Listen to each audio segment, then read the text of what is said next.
Okay, Joe, let's get the show on the road. Let's go. Transcending history and the world, a tale of souls and swords, eternally retold. Welcome back to the stage of history. Yeah, I've been waiting for this. Check it out now. Third strike, yo. Check it out now. Hello, everybody. Welcome to the Adam and Joe After Hours podcast. I'm your host, Adam. I'm your host, Joe, and we're coming to you. After Hours. So, what's going on, Joe? How you been? Oh man, dude, it's been a minute. It's been a minute, you know? It has. Yes, it has. Like we came up with this on a whim, and Yeah. well, now we're here. We haven't really had a proper. Oh, what would the phrase be? You just haven't had a proper opportunity to really catch up. You just kind of said, "Let's start a podcast. Why not?" Bro, no, that was you. let's You do were it. on Yeah, Twitter hell talking yeah. about some, bro, I want to start a podcast. I caught that shit 3 hours late. I was like, oh my God. I used to have a podcast when I was like a fucking sophomore in high school. I was bright-eyed and bushy-tailed. And I was like, yo, I've been itching to start a podcast for so long because like a week before you posted that tweet, I wanted to do my own podcast. It was going to be specifically about fighting games because I have a real passion for that genre. And it was just going to be just me just talking about things that I like for like maybe like an hour, maybe a half hour, something like that. And then I just saw like, Joe wants to start a podcast. I couldn't think of a better co-host. So Yeah. Oh, thank you, man. yes. That means so much to me. So without further ado, I guess we could really just lay out our mission statement. Like this podcast is just like two friends talking about just anything, like life, current events, a lot of pop culture because we're sponges for that kind of shit. Yep. And just a general discussion about anything that can come to mind in the mind of a person as unique as the two of us, Shit, yeah. Yes. So I want to ask you, Joe, how was your 2020? What'd you do this past year, this fucked up ass year? What'd you play? Who'd you meet? What happened to you? What's going on? To say that it was fucked up, as what you just said, is a massive understatement, man. It was a massive understatement. Well, I feel like the whole 2020 was the worst year. That's a general agreement that it's just that we can all agree upon. I'm not gonna be out here like, yeah, fuck 2020, fuck 2020, like that's been said and done. Whatever. Yeah. Man, I really changed. I know everyone says this, but like I became a whole different person over quarantine. Mm-hmm. I got into so many different new hobbies. I met a lot of people that I otherwise wouldn't have because I'm gonna be honest, boredom drove me to venture out, find new things to do, get involved in some new in some new communities, stuff like that. But a really big thing, like not that it didn't start over 2020, but something that I'm a really big supporter and believer is Black Lives Matter, right? Yes, sir. Yes, sir. He fucks with the movement, everybody. Did you hear that? He fucks with the movement. Yes, sir. So, there's multiple reasons, but while I wasn't able to actually go out there, march the streets, unfortunately, you can catch me signing every petition. You can catch me donating. Who the fuck do you think I am, Adam? You know who I am. Who the fuck do you think I am? But yeah, so I really feel like that was very important, especially over this past year, seeing as how the world was going through such dramatic change. And maybe we'll go into that. Maybe we'll go into detail later about that. Yeah. If you want to, if you feel like it. Buddy, I always feel like it. Yes, sir. But other than that, I've gotten into a lot of new games. Video games are, pretty big in my life, and I feel like that can go for the both of us. Yes, sir, definitely. And I met the with the person that I'm currently in a relationship with Ooh. over this quarantine. Mm. Yep. So I can't. I mean, of course, I can complain. Hello, 2020. I don't need to say any more than 2020. Is it? Yeah, that's a fair enough reason to complain. Very But true. all things considered, so many things that changed in my life. So many, uh, new things that I found out about myself. Mm. Um, Although it was a very hard year, I'm kind of grateful, Yeah. because had it not been for 2020, I genuinely don't know where I would be right now. Like, it's like I said, it's like completely different person. So, uh, in a very broad sense, yeah, 2020 was shit, as everyone knows, but you know, became a different person by the end of it. So I don't know if I do it again. I'm gonna be I'm gonna be honest. I don't know if I do it again, I don't know if but anybody's eager to repeat this past fucking shit show here, dude. yeah, bro. But it's an experience. So yeah, that's those are my thoughts. Those are my thoughts. What new things you've been playing this past 2020? What things you've been rediscovering if you haven't played them for a while? Like what pieces of culture have you experienced this past 2020, Joe? Well, before maybe like I don't know what like a specific like time, but I know for sure I was really big into reading manga, Mm-hmm. and I kind of stopped for a little bit, but over this past year I've picked it up again. I started reading some fucking amazing manga that have become some of my favorite of all times. Mm-hmm. Um, Like one, for which? example, Spy Family. Spy Family is really good. It's I started reading it maybe last month, and I already am really in love with it. It's so good. If What you is it? haven't What's it read it, about? I recommend. What's up? What is it? What's it about? Like what's like a general synopsis for someone who's never heard of Spy Family? This is the first time I'm hearing about that. Yeah, so it starts off with I mean I mean it's kind of in the name, like it's the spy family. It's like Fucking Spy Kids but 4. What that whoa. Well, I mean I wish, but uh, is. basically it follows the story of a man, a woman, and their child. And the two they're not they don't the guy doesn't want to call them doesn't want to call her his wife, so they just are partners, I suppose. They adopt a little girl, Mm-hmm. and he's not really fond of the whole family concept. He completely ditched his like his blood family Okay. to pursue his passion of being a spy, pursue his mission. And so the story is follows them. He has to become one with the family. He has to come to terms with that he has a family. So they adopt the daughter, and they quickly realize that the little girl has some very important powers. Oh. That yeah, she has some very important powers. She can read minds. So they quickly realize that, and after that they're like, oh man, she's important. Like, she's really Yeah, important. She's that's gonna kind of help a us out. fucking S tier power if you're like a fucking spy, dude. You can read somebody's mind. Jesus. Exactly, man. And James not to Bond would be mention like the a half an hour fucking TV show if he could just read people's minds, dude. and not even, bro. It's like half an hour. Make that 10 minutes. Like, credits roll within the first 10 minutes.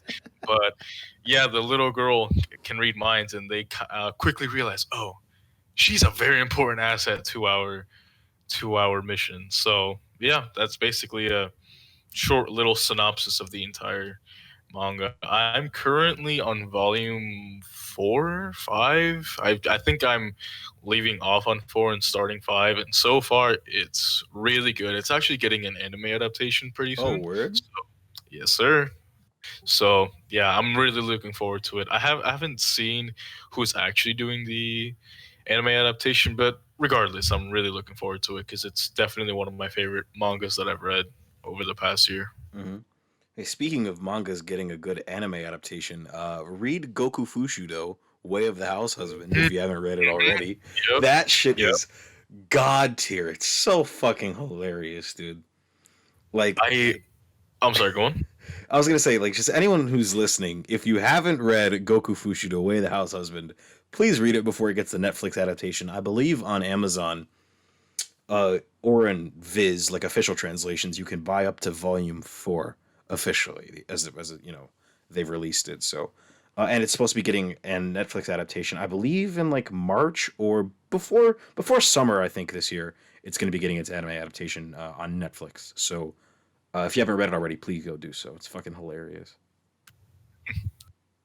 Actually, you recommended it to me not too long ago Yeah, I haven't been able in to shut the fuck November, up about it, dude. and as soon as you did, I was like, if Adam's recommending it to me, then hell yes, I'm gonna go. I'm gonna go look out for it. Uh, Anytime I go to Books a Million, which is where I get my manga, they just never have the second volume. They have the first volume and the third volume, Mm. but they never have the second one. And I'm really, because I anytime I go in there, can never find it, and it's such a bummer, such a bummer. But it definitely looks very interesting. What would you say it's about? Basically, the main character is this yakuza, and he has to basically, like, he got out, and he's basically living at home with his wife, who's a businesswoman, and it's sort of like a play on gender roles, like you'd think that the husband is out working, doing his office job, while the wife is going to fucking cooking class and hosting like lunch parties and shit. But that's all stuff that he's doing. And every time this dude does anything or steps out in public, he always looks like a scary yakuza. Always looks like some dude who's gonna like cut your throat. But in reality, he's always getting up to like wild shit and shit you wouldn't think he's doing. I think the best scene that I can capture, that I can describe to capture what Gokufushu is about, is this one chapter where the husband is at home, and all these chapters are disconnected. They're all like little vignettes, it's a comedy manga, and he's preparing to host a lunch party with the fellow wives of the neighborhood, you know, and he's got this Roomba, and this Roomba, he's given it a Oh talking man, to. He's like, you better get up in there. You better do your job because you know what's going to happen if you don't do your job. And the Roomba misses a corner and he fucking gets his broom in there. He's like, hey, you useless piece of crap. You gotta dig in this corner. Get in there behind the drawer in the cabinet like this, And he goes to get some wine and he like trips on the Roomba and spills the wine everywhere. And when the wives come, it looks like he's bleeding all over the place because there's just wine on his shirt and the floor and the walls, and they're horrified. And he's just like, "Damn it, my lunch party is like a fucked up thing now." It's like every chapter is him getting into some sort of antic, some sort of misunderstanding, doing something that you wouldn't really expect an ultra masculine, deadly, and feared yakuza to do. It's really funny, and I can tell you that like I don't really laugh that often when I read manga or watch anime, but this shit had me chuckling like 5 times per chapter. It's good stuff. I that scene alone, I'm already I'm pulling it up. I'm pulling it up right. Yeah, dude. He's like Yep. that entire, I think the best way to summarize the entire series is that it is one giant Yakuza sub story. If you've never played Yakuza, all of the sub stories are just complete fucking antics. And that series is just a sub story per chapter. It's great. Yep, I've already saved it on Manga Deck, so Yep. I'm that's reading where that. that's where I be getting it from. I be getting it from MangaDex. There's like 50 Oh, chapters or something on MangaDex already. damn. Oh, I already know what I'm doing for the rest of the night after this. Then Yeah, shit. it's not Shit. very. The chapters usually aren't very long, and they're well choreographed enough to like at least the panels are well laid out, and the art is good enough to where you can really easily follow it and digest what's going on without having to like read too much into it. Like, is that what they're doing? Like I had to do with like fucking Stone Ocean and Steel Ball Run and JoJo and Oh Stone. my god! Don't, Dude, man. as Araki has gone on making JoJo, his panels have gotten harder to follow in a good way, but that doesn't mean that every once in a while I don't have to like go back and reread a chapter to be like, did I get that right? Did they do that? Yeah, I know exactly what you mean. As I was reading Steel Ball Run, there like exactly like you said. It's like it's not a bad thing, but it's also like what did I read that correctly? Let me let me go back a few pages and make sure. Who shot Johnny Joe Star? Bro, okay. Let's No, not. I'm not. You don't want to talk about Steel Ball Run on the podcast. You don't No, want to it's get. You not don't want to even get into bad. that Brokeback Mountain manga. We're gonna be talking for this shit for about 3 hours if we were actually gonna do Steel Ball Run. And Shit. that's just Steel Ball Run. This has nothing to say about like JoJolion or any other part of JoJo. Yeah, bro. No, Because I that's mean, not. I could talk about JoJolion for hours. Because every month when I read the latest chapter, I'm on the edge of my fucking seat. So, I have yet to catch up. I finished Steel Ball Run. mhm. I haven't started JoJolion yet, so Yeah. would you? I've heard split reviews on it. What would you say about it? You've already experienced part 4, so you know how well Araki handles like a mystery in his storytelling. I think that despite the fact that it's slow paced because it is a monthly sign in, uh, I really like it. I really like how the mystery's been unfolding. Like I've been reading JoJolion for the past, I'd say, 3 years. I started all the way from the first chapter that was released back in 2011, if believe it or not. And I've been keeping up with it every month. Occasionally, I go back from the beginning and I restart to make sure that I'm getting the whole story and I'm not missing anything. But I think that the story is incredibly engrossing. The character drama is mwah, chef's kiss, top notch. Like the character progression of Gappy alone. This has nothing to say about people like Joshu, who I hated for a while, then loved for a while, then went back I to remember hating. that. I remember that. Don't even get me started on Joshu. Other characters like Yasuho, Tsurugi, Josuke the Fourth, the dad of the family. You know, I love the character drama. I love the slow reveals of the mystery. People like the head doctor and what exactly Holly is going on with Holly and how they're gonna fix her, and the whole drama with Josephumi Kujo and Yoshikage Kira of the past. It's good stuff. I really like it, and a lot of the people who you see who are coming out on the days when the chapters get released, typically like between the 14th and the 20th, the chapters usually get released. Usually you see all those people like ranting and raving about how fucking awesome it is. There are obviously going to be some haters. There's always haters for everything in JoJo. Yeah. People hate Phantom Blood, which I don't understand. My boy Jonathan was too good of a gentleman for you to hate that shit. Yeah. No. We never actually discussed that, but yeah. I'm glad someone fucking agrees. Look, man, Phantom Blood has its problems, but I can tell you full well that I enjoy myself every time I go back to read it or to watch it. It's got such a good cast of characters, but I digress. I really like JoJolion. I really like its pace. I really like its characters, and I really like its art more so than else. I think it's got some of the most creative stands in the series. Like up to part 6, like from parts 3 to 5. Stands, they were pretty easy to, summarize. This stand punches. This stand can create life. This stand can stop time. This stand can heal. But for like part 7, but for part 6, I mean, you started to see like more creative, uses of stands. This is like Enrico Pucci alone. I could go on for hours That's about. exactly what I was gonna say. Yep. About how creative and out there some of the stand abilities can be. People like fucking Speed McQueen, and fucking John Gallier. I had to read that whole arc like twice because I was like, yo, what the fuck is he doing? But and then part 7, you really started seeing some wild ass stands. Talk to my boy fucking. Oh my god, what was that black dude's name? His stand was Hey Ya. Hey, yeah. It was like, what was his name? oh my god, it was like Coco Loco or something. Hang on. Because I remember like he was the first stand where I was like, yo, what the hell is he doing? So the black. I was like, "Are you mean the Hey Ya guy?" Yeah. I know who you mean. Yeah, he was the guy. I believe he was. He came in like second place actually, or he actually won it because I thought that Diego won the Steel Ball run. He came in second, but Poco Loco, I think. No, yeah, Poco Loco. Yeah, That's his yeah, name because yeah, he's the reincarnation of that kid from Phantom Blood. Yeah, his name's Poco Loco. I just remembered. right. Oh shit. Yeah, Yeah, right. yeah, and so he like his stand. Hey Ya was the first one. Where I was like, yo, what the hell is this? It's like the Rastafarian head from Prisoner of Azkaban, but it's like talking to this dude, you know. And then you started seeing stands like fucking Tusk, which I had a hard time understanding at first, and shit like D4C specifically because of the whole Who Shot Johnny Joestar shit, you know. Because when I first read Steel Ball Run, I read the shitty translation.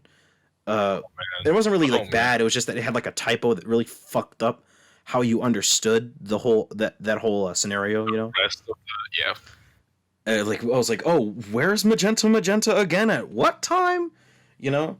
So, but with JoJolion, it's like the memes like, oh, this stand can only be used on Tuesdays when the sun is up and it's above 55 degrees. Yeah, that shit is accurate. Like, there's this one character whose stand is a fucking Lego construct. Sorry, what? Huh? Yeah, it's really weird stuff. But it also has some of the most creative stands, like Soft and Wet, and my personal favorite stand of the parts, which is King Nothing, which is Nothing. The Josuke the Fourth's stand. He's the father, the patriarch, and his stand is called King Nothing after the song King Nothing, which is one of the best Metallica songs, bar none.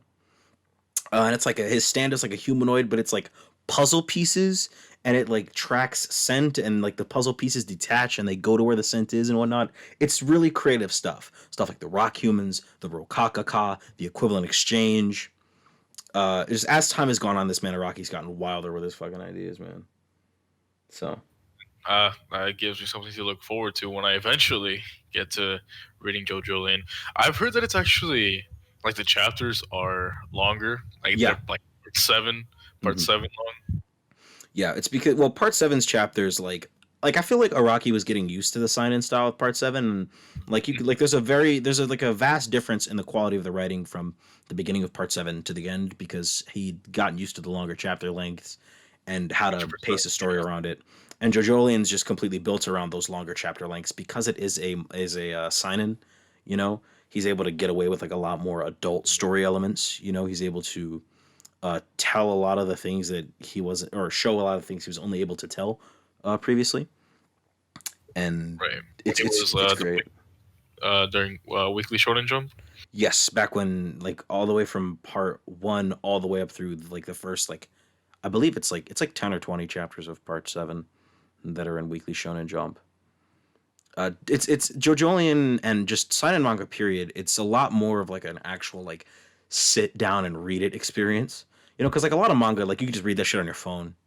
You're sitting on the bus. Of You know, course, especially if yeah. it's like a shonen or like shojo. You know, it's like printed in that weekly stuff. The chapters are usually shorter and they're more action packed. You can just digest that real quick and easy. But seinen manga, you have to like really sit down and embrace yourself. You know, for what's going on. Like I would not read Berserk the way that I read like Dragon Ball, you know? Okay. Yeah. Yeah, I know exactly what you mean. There's a Yeah. very different attitude when you're going into different types of anime.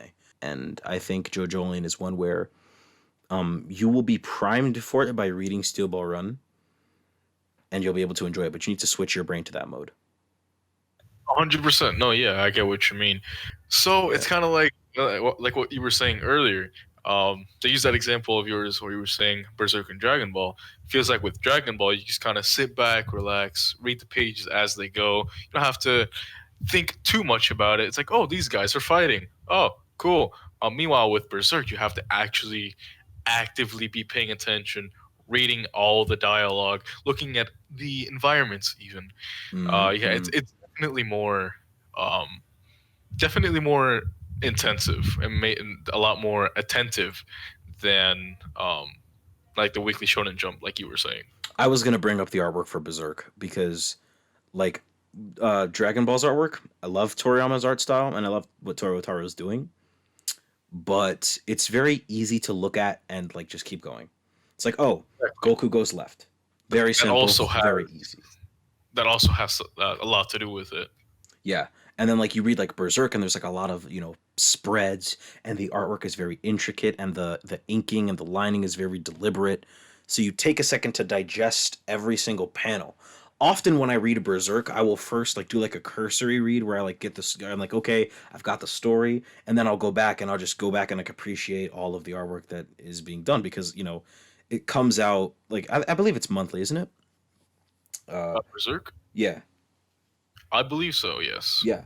And so like I'll go back and I'll just take a second to digest all of it and see all of the artwork.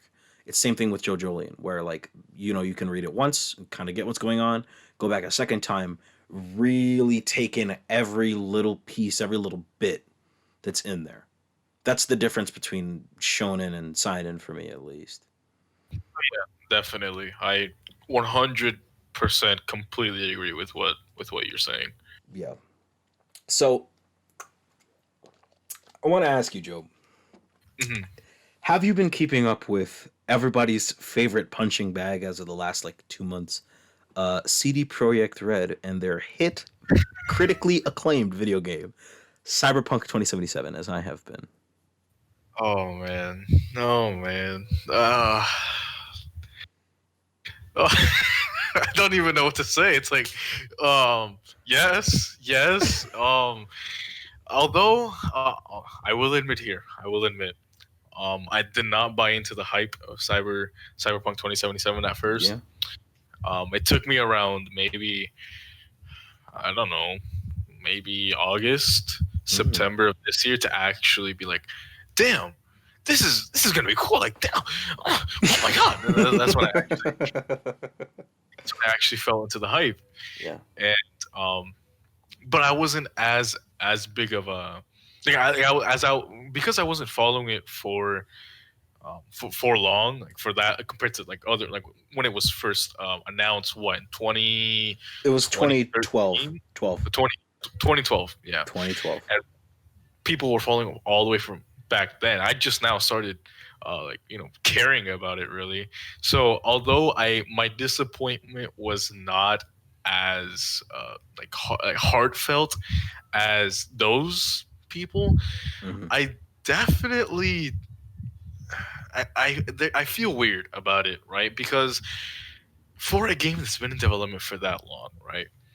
For that these many delays that have happened over the years, like it's just Oh, I've got something to say about crazy. that fucking development time.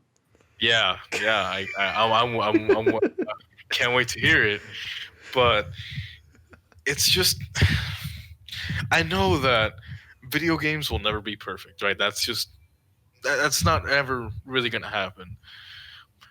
But also with the amount of time, with the amount of resources, with the like with what CD Project Red is, they're not some indie developer. Yeah. They're a well established triple A game developer that has been developing a game for this long, and they still managed to fuck it up. I don't know how any of this happened. I'm gonna be completely honest, but it's really disappointing. It's honestly really really disappointing. I definitely have made I have made some memes about it myself. Who hasn't? Yeah, very true. But yeah, it's just I don't know. It's it's a really sad situation. Really So, sad. Joe, like you, I did not buy into the hype. 2020 has been the year of playing games that are like, I'm only playing this because nobody will shut the fuck up about it. That was what I did with Mhm. Last of Us 2. That is what I did with this. Okay? I didn't like the only CDPR game that I played before this was Witcher 2 because that was free on Xbox and I really liked Witcher 2. And I told myself I'll go back and play Witcher 3 and it's been like 6 years since I've wanted to go back and play Witcher 3, like 5 years or 6 years or whatever or however long it's been since Witcher 3 first released. Now, Cyberpunk was announced in 2012. They're like, it's going to come out when it's ready. But here's an interesting tidbit.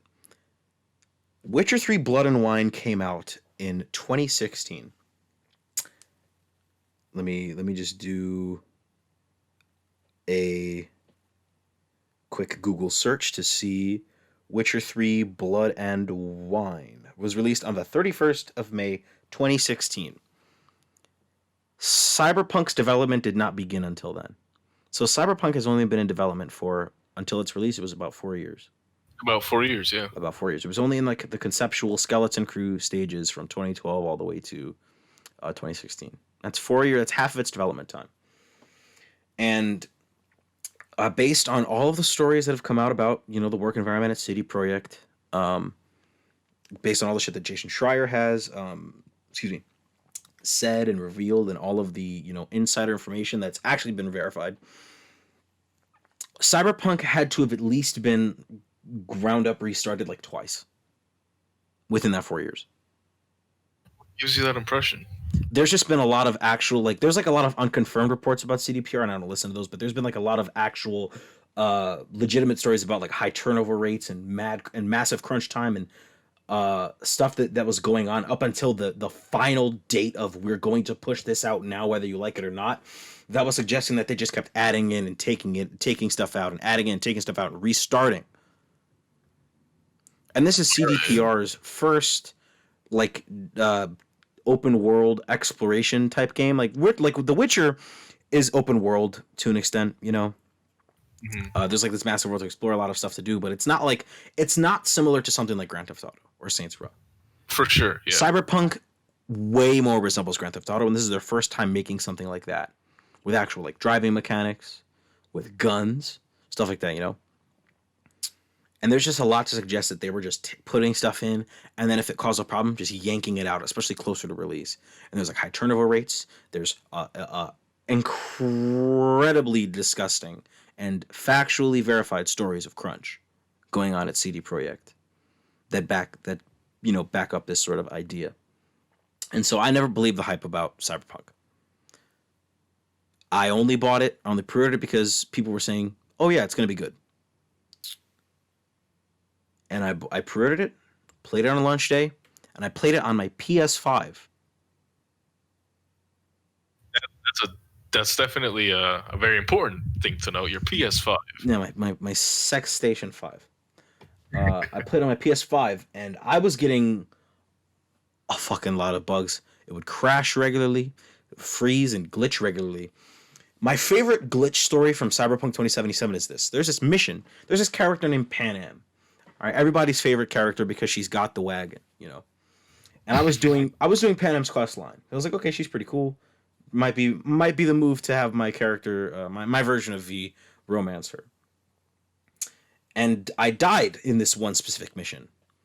And when I restarted, it spawned me back at the start of the checkpoint the mission was at. But the problem was that we were sitting in a car, and it spawned me right on top of Pan Am, and our car was just glitching through everything. Yeah, I've heard about this before. Yep. I've heard about this. And then when I decided to do the next mission in the mission chain, me and Pan Am, we were going out to like do some heist or whatever. And when I first played the mission, we were walking to our car. And the car I looked at where it was supposed to be, then it spawned in and blew like 6 NPCs out of the way, knocked down a tree, and then I was like, what the fuck? I had to restart. There's so many just weird ass bugs. My character's dick popped out of his pants. That happened to me. That is not just a funny meme. My character's ass popped out of his car, and he T-posed to the top of it when I was driving in third person. What the fuck? The driving mechanics are straight fucked. Because it doesn't quite feel like realistic driving, but it also doesn't at all feel like arcade GTA style driving. Mm. This coupled with the fact that the minimap is so fucking zoomed in that you can't properly get a read on like really sharp turns, and you're gonna blow past it, have to do a 3-pointer and go back the way you came and shit. It's ridiculous. Like, you will get, like, every time you enter a new section of the city, that district's like the main boss of that district, the person who's going to be handing you, quests and whatnot, they will call you if you haven't been there before. So you could be in the middle of an important mission or talking to some important NPC, and they'll just get some fuckface is calling you, and it'll fuck up your dialogue options. If you're talking to someone and you like cross into a zone, or if someone calls you, it'll fuck up. You have to back up from who you're talking to, deal with the phone call, because you can't just hang up.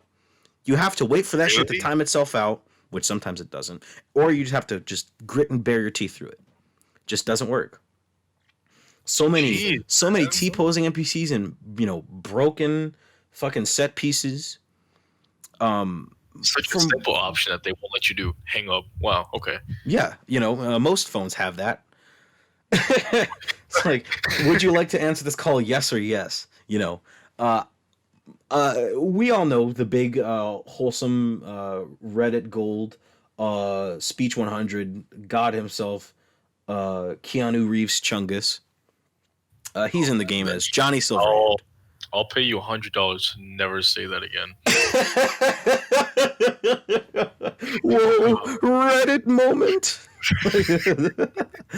So we all know that the breathtaking man himself, Keanu's in the game, and he plays a major role. He's basically your sidekick, your companion. He's living in your head,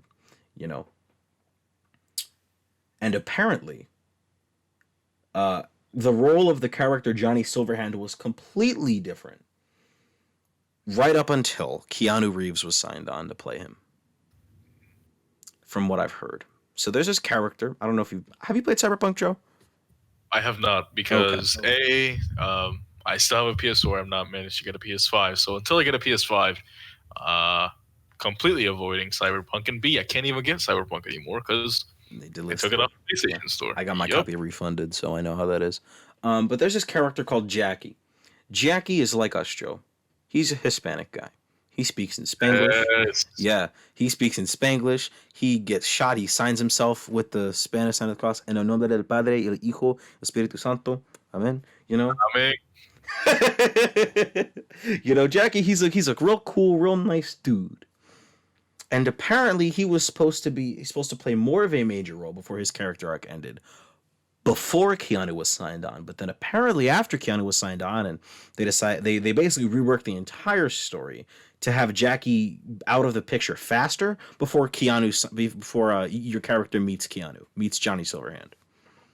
And there's so much stuff you could see in the press release material that's just flat out wrong. There's one trailer. Have you played Mass Effect, Joe? Sure have. Okay, and you know how you build General Shepard. You choose his backstory from like a bunch of different sort of selection options and whatnot. Cyberpunk used to have that. There used to be like 4 pieces of your backstory that you can mix and match and choose whatever you want for your character. Completely gone in the final build of the game. There's only 3 life paths, and all it changes is the first 20 minutes and a couple dialogue options, as well as one of your many ending choices. That's it. Really? Also, maybe one optional one side quest. It doesn't make any sort of major impact on how you interact with Night City or what you do, because regardless of what life path you choose, you will always end up as friends with Jackie. You'll always end up with Keanu. You'll always end up in the exact same spot, in the exact same shitty apartment, doing the exact same things. It's actually interesting that you say that because, from an outsider looking in, it really looks like they play those 3 options to be game defining, Yep. or whatever the case might be. But it's interesting that you say that. Yup. That is 1000% the impression that every single person that I talked to that annoyed me so much I decided to buy Cyberpunk 2077. That is 1000% what everybody said. That, oh man, you get to live a completely different life, pick a different life path. Not at all how it turned out. Not in the slightest how it turned out. I had this idea where I was like, man, I'm going to play through this game like 3 times. I'm going to play as a street kid. I'm going to play as the nomad. I'm going to play as the corporal rat. V is the same person regardless. Now, having played The Witcher, having played Mass Effect, you can basically, like, General Shepard and Geralt of Rivia have certain unalienable character traits, where you can see them either being like a paragon or a renegade, It's like either of those options, you can believe that character saying both of them, Right. Especially General Shepard, because you designed General Shepard from the ground up, with the exception of like their last name. There will always be General Shepard, regardless of whether or not you're playing as Fem Shep or, Man Shep, But General Shepard, regardless of who it is, he can always go either way, or she can always go either way. I'll just say they. They can always go the Paragon route or the Renegade route and have it be believable. Not the case for V. Not at all the case. V is just a. I played as male V. Okay, I don't like Mel V's voice actor. Admittedly, I don't think he delivered his lines with enough feeling. Yeah, I don't like it. I like male V. Female V is different though. Female V is good, but he doesn't really sound like he gives a shit a lot of the time. He just sounds generally disinterested, incredibly neutral all the time, regardless of what you pick. This is unlike Fallout 4 with the complete overacting, you know. I would have fucking rather they had Fallout 4's dialogue system. That shit is like Shakespeare compared to Cyberpunk 2077. I fucking hate it. Oh man! Oh no! Whoa! No, shut up! Shut up! Dude. So shut up. Cyberpunk 2077 it's based off this tabletop RPG called Cyberpunk. Right. This real old school 80s tabletop RPG. I love me some tabletop. I love D&D. You know. This game doesn't really have that. You can initially specialize in stuff, but there is always some skills that you're going to basically have to buy to play the game properly. And some of the time, this shit doesn't really make sense. I remember one time specifically where I had to escape this building. And my character had a high strength stat, you know? And there was the option of ripping a fence off of the wall or like off the gate, ripping the gate off the fence, I should say, and escaping through that way. You know? Mm-hmm. And rather than using my high strength stat to literally rip the fence off, I had to have technical ability. And I was like, what the hell? That doesn't really make sense. What? Yeah, I was like, that doesn't really make sense. You see from the trailers that, you know, it looks like there's going to be these really elaborate animations for whenever you get your cyberware changed out. It's just like a menu, just like a little. Oh, I swapped it out. There it is. Yep. A lot of the menus don't really have like adequate sound effects or really, you know, any sound effects at all. I've heard some stories of people who accidentally like destroyed too much of their material because they really didn't know that they were doing it because the menu just didn't have any sound effects. That's Yeah. rough. That is rough. Cyberpunk it billed itself as being all about customization and building the character you want, you know, and looking the way that you want and doing what you want. The game has an armor system. And I feel like that's like one of the dumber things that it added in. Because for a game that's about looking the way that you want and being the character you want, why the fuck do I have to gimp myself in order to look cool? It's that Pro ZD video all over again. This is my ass kicking outfit, you know? That same old tired meme. It's what it is. It's what it is, you know? And it's like it's got like a Borderlands Destiny style loot system in a game that's about like that's supposed to be about like building up your gear and shit. It's like imagine if Fallout New Vegas had like a Borderlands or Destiny style loot system. Do you think that would make sense?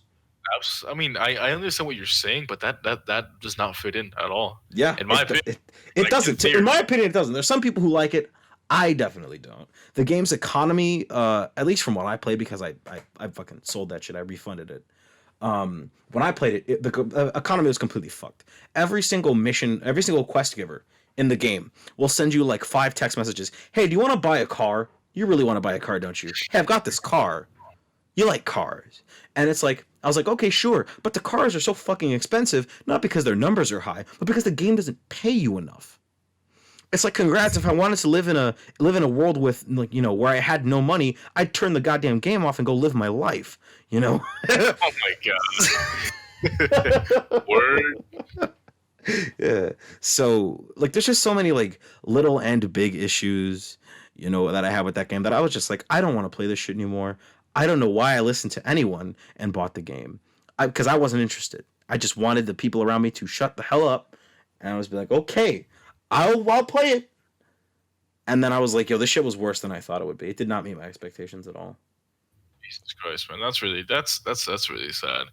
And by the way, just saying, like the whole way, like, when you were talking about like the way that you acquire your quote unquote loot, that sounds like I just want to go back to that for a second. Like coming from a player, like coming okay, let me specify. Coming from a Destiny player who has put thousands of hours into Destiny, That sounds so incredibly stupid to have it in a game like Cyberpunk, right? It's literally Destiny, dude. You literally have your three types of weapons for you get two weapons and you get three types of weapons per, and it's like it's literally Destiny's loot system. It's just one for one. That's really disappointing, man, and that's really sad because a lot of game. Okay, biggest example, and we can get to that later. But Avengers, Oh my god, Avengers! yeah, like a game like Avengers did not need that type of loot system whatsoever. Yeah. They put it in there. Cyberpunk did not need that type of loot system or gear system. They still put it in there. What the fuck? Yeah. That's really. I Dude. have no. I have no words. Dude, you've mentioned Avengers, and dude, I played Avengers. I beat the story. I played some multiplayer missions, and I dropped that shit because there's nothing in it. Do you want to know a game that came out this year that does what I wanted Avengers to do, but infinitely better? So, which one? Streets of Rage 4. Okay. All right. One of my contenders for Game of the Year because of how much it surprised me.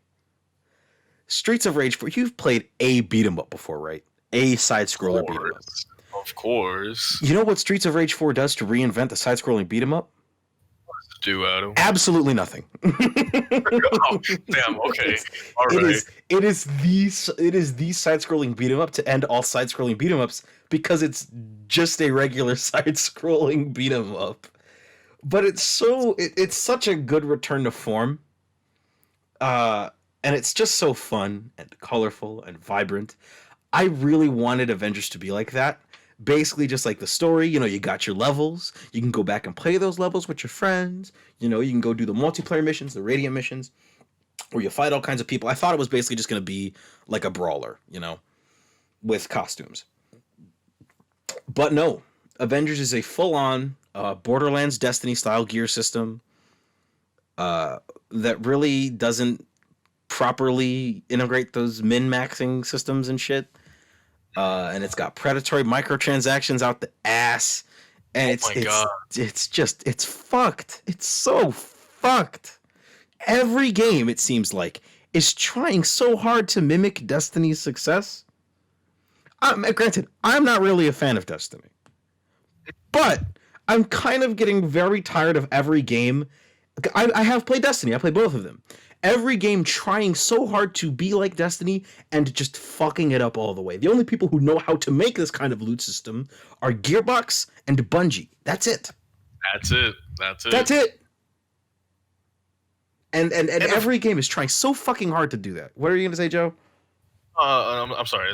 I was about to cut you off. So go on. No. I was just gonna finally restate what I was saying, that no game developer besides those two knows how to do it.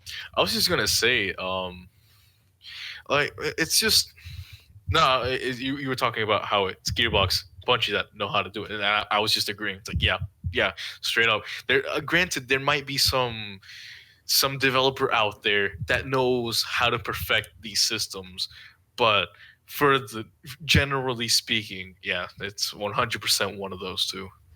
It ain't Squeenix and it ain't CD Projekt. I can tell you that much. Yeah, it's been a wild fucking year, man. This year has shown me so many types of games that I love and hate. I'm grateful, to 2021 for giving me these experiences, allowing me to refine my taste. Never would have fucking played Yakuza ever, and I'm fucking 7 games deep in Yakuza now.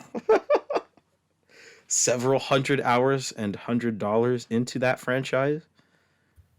And I never would have fucking played it had, we not been stuck inside. So, if you've never played Yakuza, it's fucking hilarious. It's fucking great. I've only heard good things about it, but Yeah.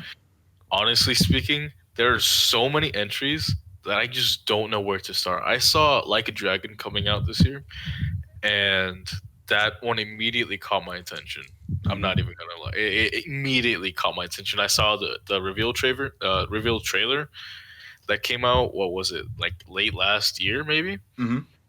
And I just knew, yeah, this is definitely a game that I should keep my eye on, and I still do. I still have my eye on it, but Yeah. I know that I will probably have to play the other Yakuzas to really understand everything that's going on, unless Okay. it's like a separate story. Then, Okay, here we go. So oh, I'm about to hop sorry. on my soapbox. So I'm about to pull this game out. I got that steelbook. So Yakuza Like a Dragon. There's two jumping on points I think that are greatest for Yakuza. Okay, there's two. You can play Yakuza Like a Dragon. It's a whole new story with whole new characters that occasionally references and brings back characters from the old games. You know, and you can get it. You can understand the story without, needing any of those guys because it's about a whole new cast of characters and a whole new main character who is now up to this point my favorite character in the whole fucking franchise. I love Ichiban so much. Is that who And you it's have as your Discord yeah, profile? yeah, my boy Ichiban with the bunny filter. He must be protected at all costs. It's a JRPG. You know, it's Ryuga Gotoku Studios' first JRPG, and it's pretty solid. You know, I know a lot of people get tired of this meme, but because they're both Sega published games, I can say that it's basically like Persona without the one more system. So yeah, I know. It's Persona, but there is no one more system. Just take that out, and you've got Yakuza Like a Dragon. It's very much based around positioning and whatnot. It's good stuff. You can hop in there, or you can go back to playing Yakuza 0 and start Kiryu's story from the beginning and just end that shit with Yakuza 6. And that's what I did. See, I picked up Yakuza Like a Dragon when I first got my PS5. It's like I want something new to play, you know. Mhm. And my only exposure to Yakuza before then was back when Yakuza Kiwami was free on PS Plus, which is Yeah, I remember. a remake of the first game for the PS2. I played Yakuza Kiwami when I first got it, and I was like, this shit is so boring, and I dropped it. That was like 3 years ago. Bull, what a mistake. So I picked up Yakuza Like a Dragon, and I got like 20 hours into it, and I was like, this is really good. I want to play the other ones. And I played Yakuza 0. I picked up Yakuza 0 and Demon Souls at the same time. I played both of them the same day, and I was like, Yakuza is it. I love Death, but holy fuck, man. Did Yakuza make me fucking laugh my ass off consistently? Really, really, you would not expect it from a game series where, Like Yakuza, right? huh? A game like Yakuza, right? Like you would not expect that. You like most people who don't play Yakuza, most of their exposure is like wacky meme screenshots, fucking Bakami time memes and shit, and it's like okay, but like you would not expect a series where a dude names a chicken. Like a live chicken, he names it Nugget, and then makes it work for him. You would not expect a game series like that to actually have heartfelt characters and an in-depth story. You know, I will admit, their stories are very formulaic. You've played one Yakuza story, you've played all of them. Like a Dragon is no exception. But the characters are fucking great. Gameplay is really consistent. I liked seeing the progression in the gameplay from 0 all the way up to 6. It's fun as fuck. It's funny as fuck. And Like a Dragon is one of the best JRPGs I've ever played. Coming from someone who the only JRPGs he's played are Final Fantasy VII, Personas 3, 4, and 5, and SMT Strange Journey. That's it. Man, I gotta put you on. I gotta put you on. Yeah, I'm getting into SMT. You know, as you already know, I'm waiting for the remaster to play Nocturne, and I'm gonna be picking up SMT 5 on release. I found my 3DS. I'm gonna be playing SMT 4. You know, and the Strange Journey Redux. Yep. So I'm gonna be getting in on that hoe. I got my PS3. And if that fails, I got my emulator. I got PCSX2. I'm about to be playing fucking Digital Devil Saga. You know, Whoa. we're about to, Yeah, you know maybe her. I want to play an action game. I'll go play Raido's games. You know what I'm saying? So Sir? go play Devil May Cry 2. So yeah, man. No like, lie, I was actually playing Devil May Cry. On which PS2 one? Devil May Cry. First one on My favorite PCSX2 one. the other day. That is my favorite Devil May Cry. Just let the record show. That's it. That's definitely it's not a hot take by any means, but it's definitely controversial. Hold on, say your piece, Joe. Let's hear what you got to say about Devil May Cry, and then we'll go back to that. I mean,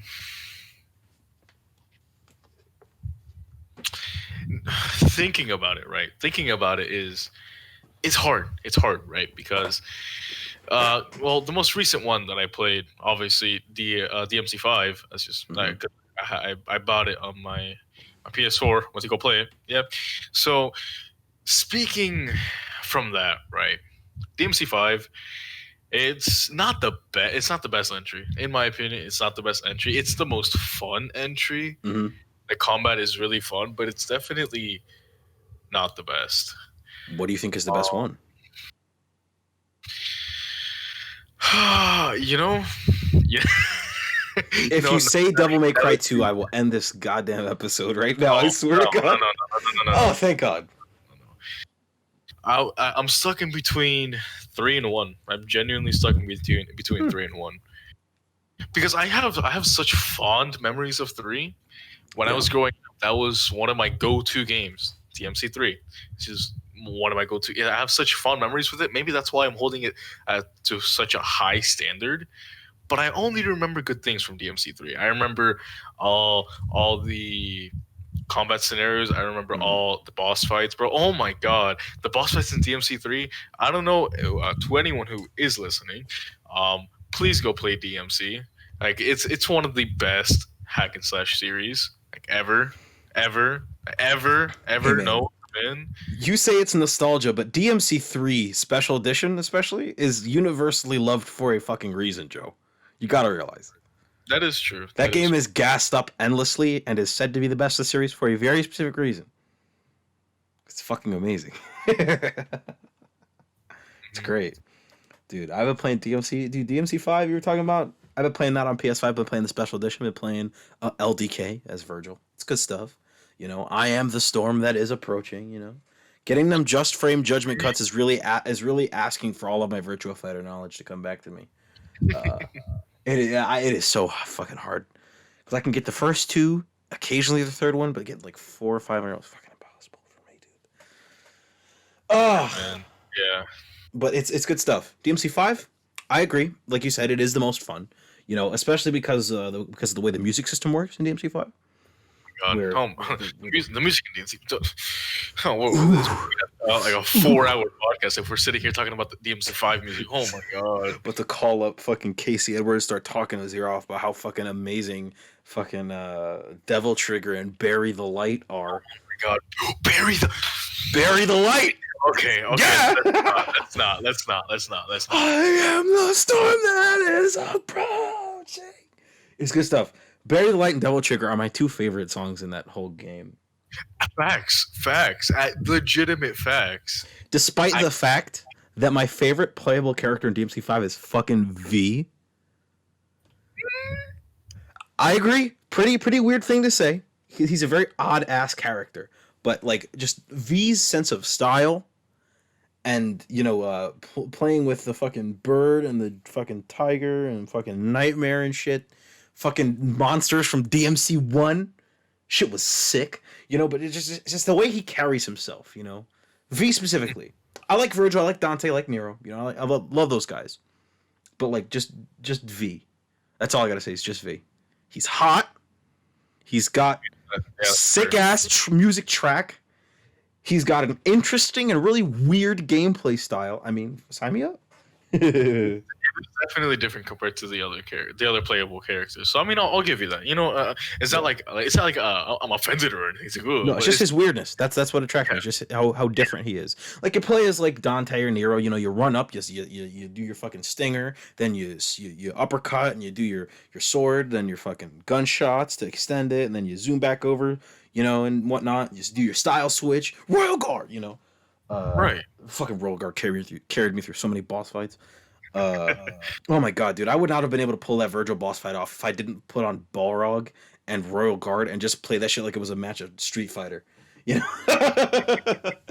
But and you play as Nero. And speaking of Nero, playing DMC5 SC with the DualSense is the most godlike Devil May Cry experience. I don't know if you've heard. Yeah, I have. That's exactly what I was Yup. gonna say. I've only I heard bust. orgasmic things about it. So When I first revved the Red Queen, bro, it was a good night that night. So seeing the best girl, Nico, in 4K. Nico, the absolute best girl, bar none. I know Lady's great, but Nico is beyond S tier. in terms of, waifu-ness. It was great. Having all the DLC, great. Virgil's levels, they're some of the most action-packed levels I've played as Virgil or just in general in the Devil May Cry series. So much so that even the PS5 was struggling to handle that shit. Really? No. They spawn so many goddamn enemies, and they're like fucking overpowered ass enemies. I'm not trying to spoil Virgil stuff for you. It's so action packed and requires so much dedication. You cannot like lay back in your chair and play as Virgil. You can't. You have to be actively engaged.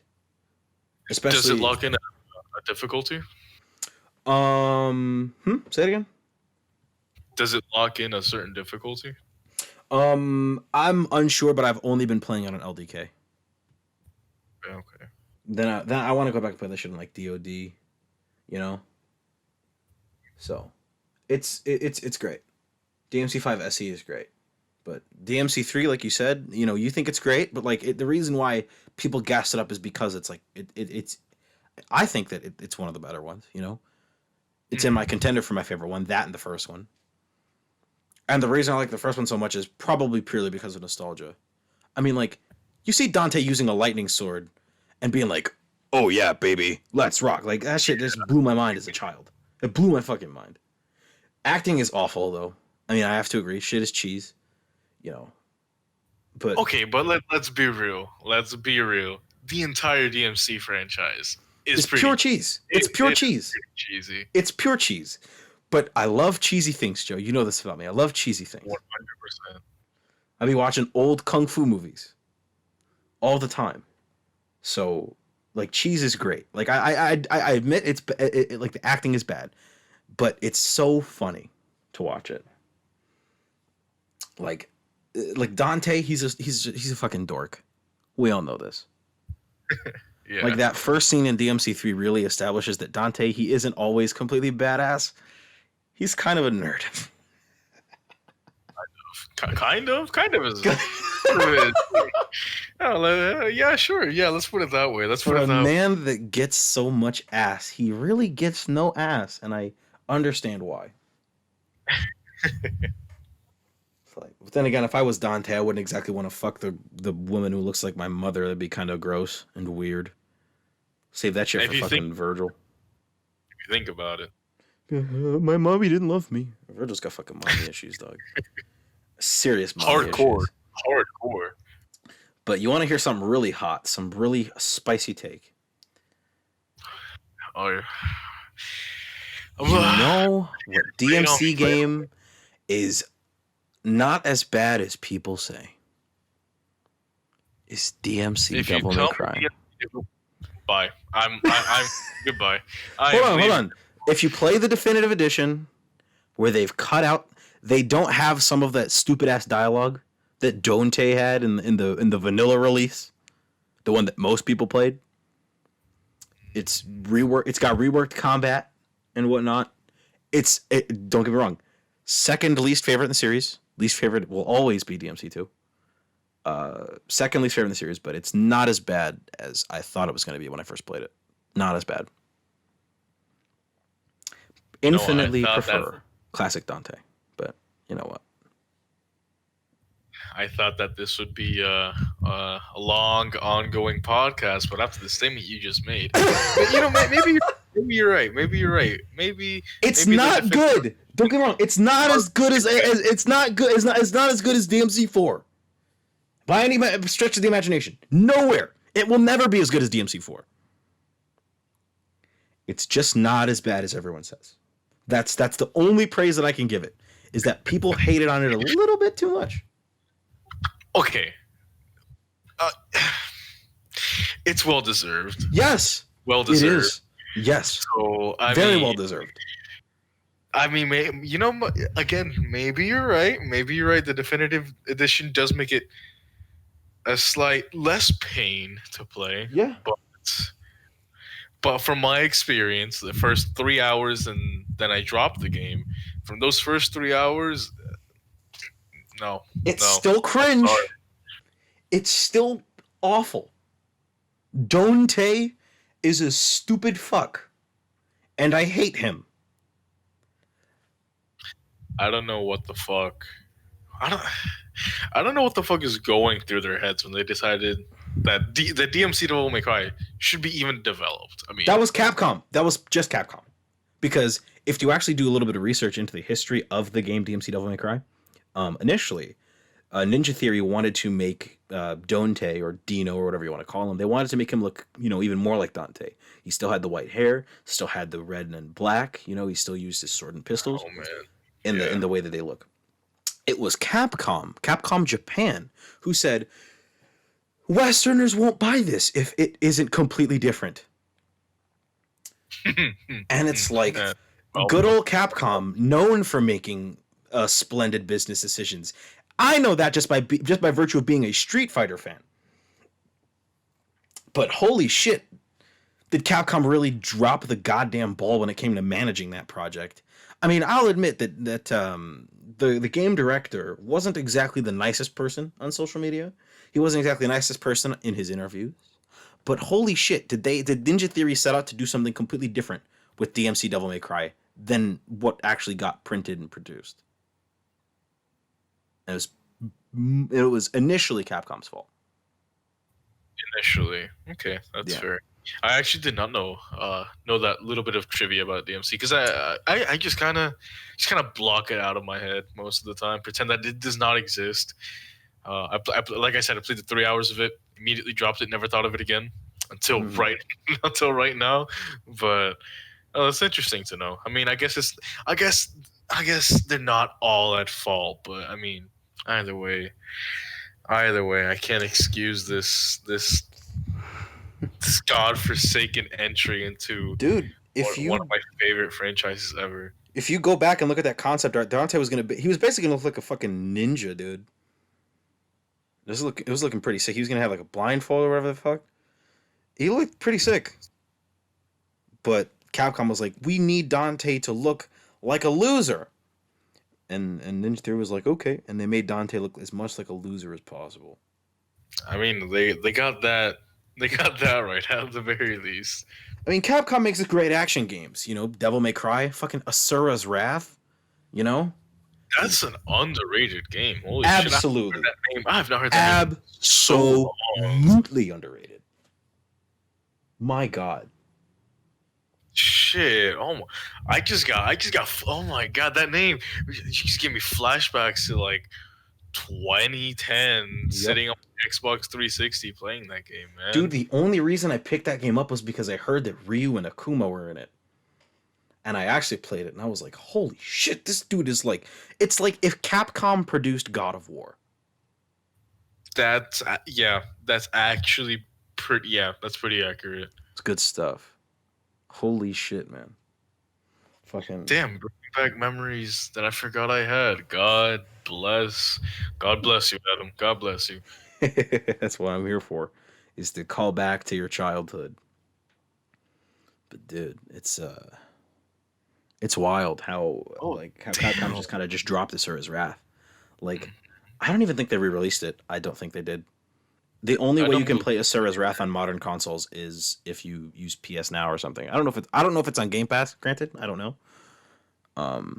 I don't even know if you can emulate it. You probably can, but more than likely, yeah.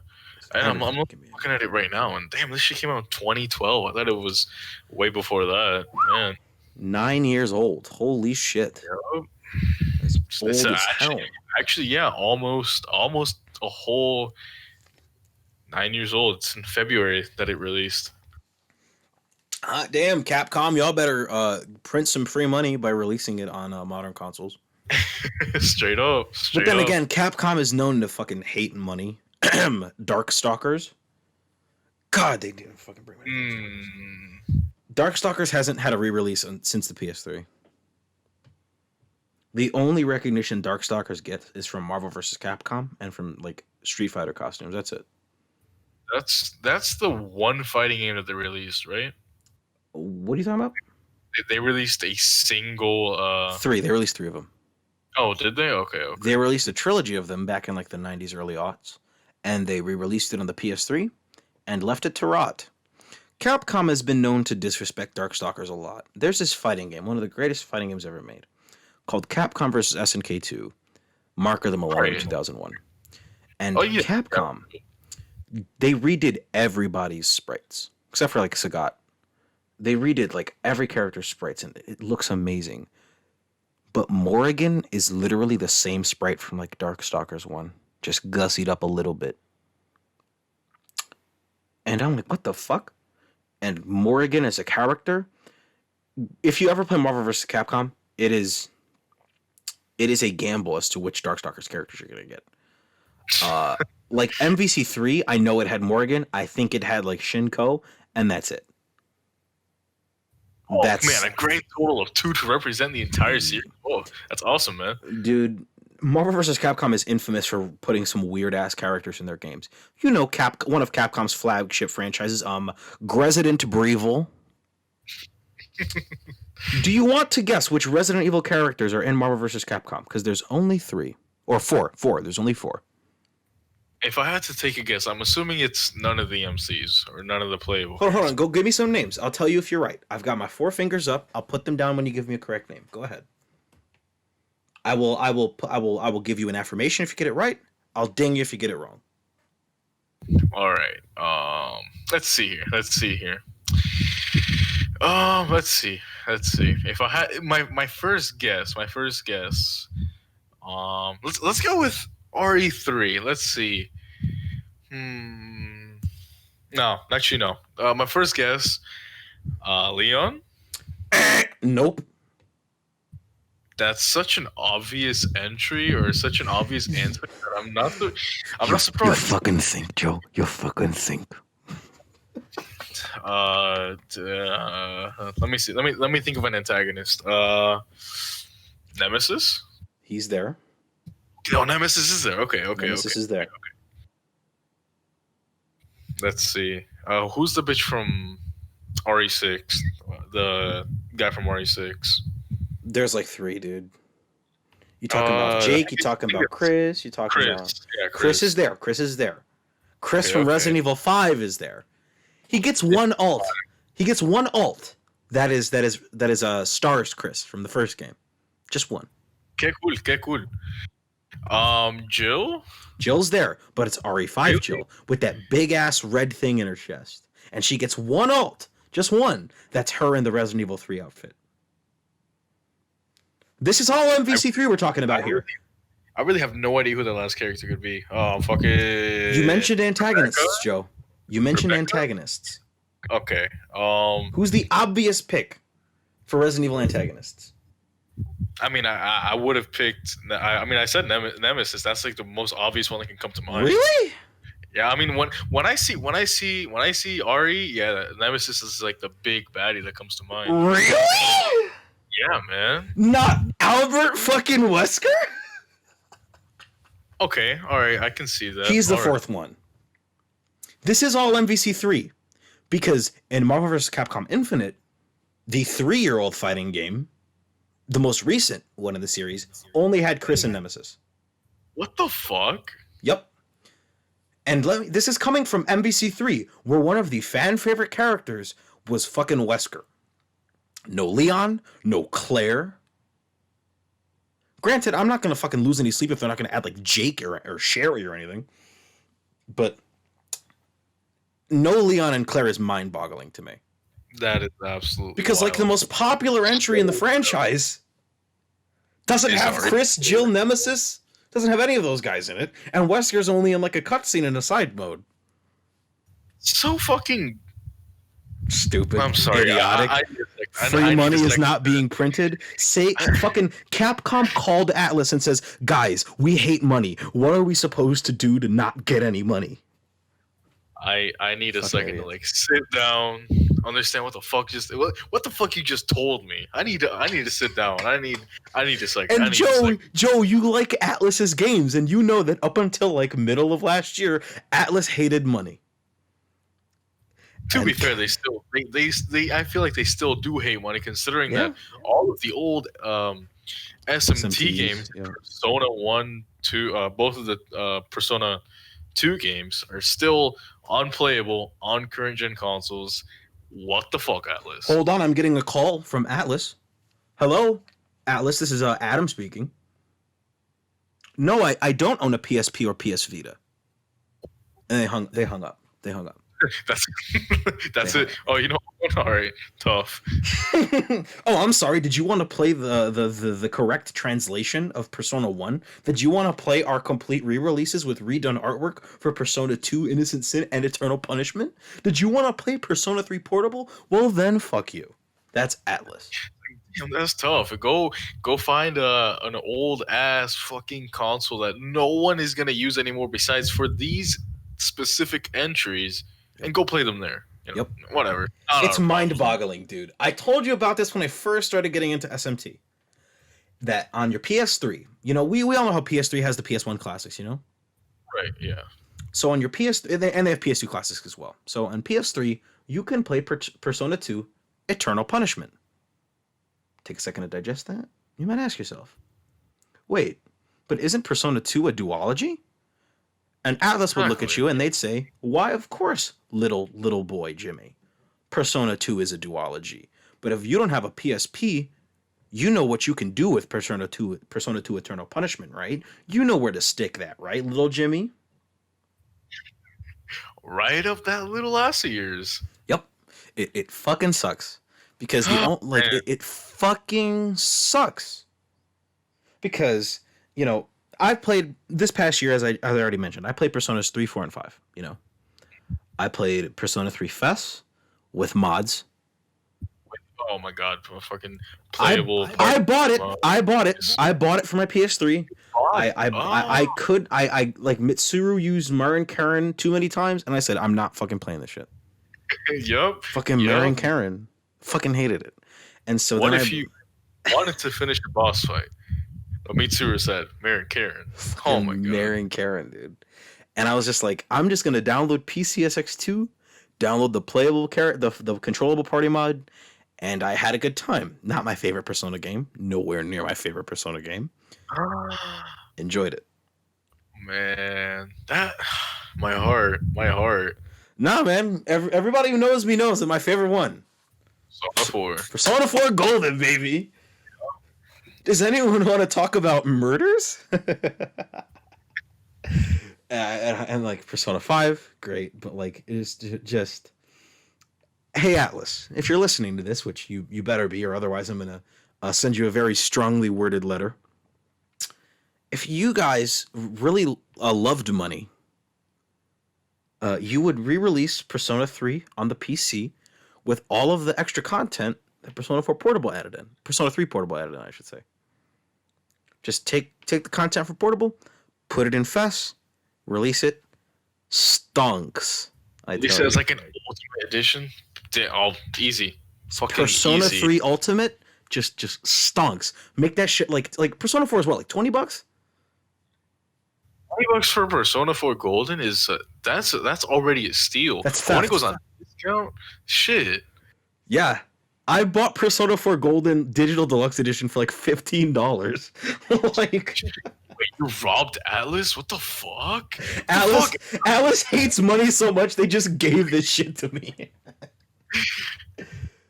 But like, holy shit. I mean, like Atlas, as much as Atlas hates money, I do have to say that they are really shitty about their DLC practices. 100%. Persona 5 Royal. 100%. Royal. Persona 3, Dude. not Persona 3, Shin Megami Tensei 3 Nocturne Remastered, from what I've heard from Gnarly, you know. Yeah, are you talking about the fact that they're releasing what is it? They're releasing something that was in the base game as DLC. Is that what you're talking about? Are you referring to my boy Dante? Because I'm not referring to that. Okay. Then what do you mean? I've heard from Gnarly, I can't remember exactly what, but there's like some really shit DLC in Nocturne. Not like downloadable patches or anything. There's just some shit DLC that Atlas could not get enough of that money that they got from robbing people when Persona 5 Royal released. That they just had to put in some really shitty DLCs. I could be wrong, but that's what I heard at least. Because we all remember what happened when Persona 5 Royal got released. Day 1 DLCs? Are you fucking serious? That shit came pre-installed with each copy. You know what I don't understand? This one blew my mind with P5R. Was the whole Kasumi DLC, the costumes? Dude, Yeah. So this is where we're going, huh? This is where we're going. I can sit here and talk about this shit all day. Oh my god. Don't believe me, I could as well. Well, let's go into this. Yeah, Why don't you tell the listeners about it, Joe? All right. So basically, essentially, P5R releases, and there's some cosmetic DLCs, right? I mean, that's not like a huge. It's a little bit scummy, but it's not the worst that we've seen. Um, so Persona 5 Royal comes with all of the original Persona 5 DLC for free, right? That we understand that. There's a new party member introduced called Kasumi.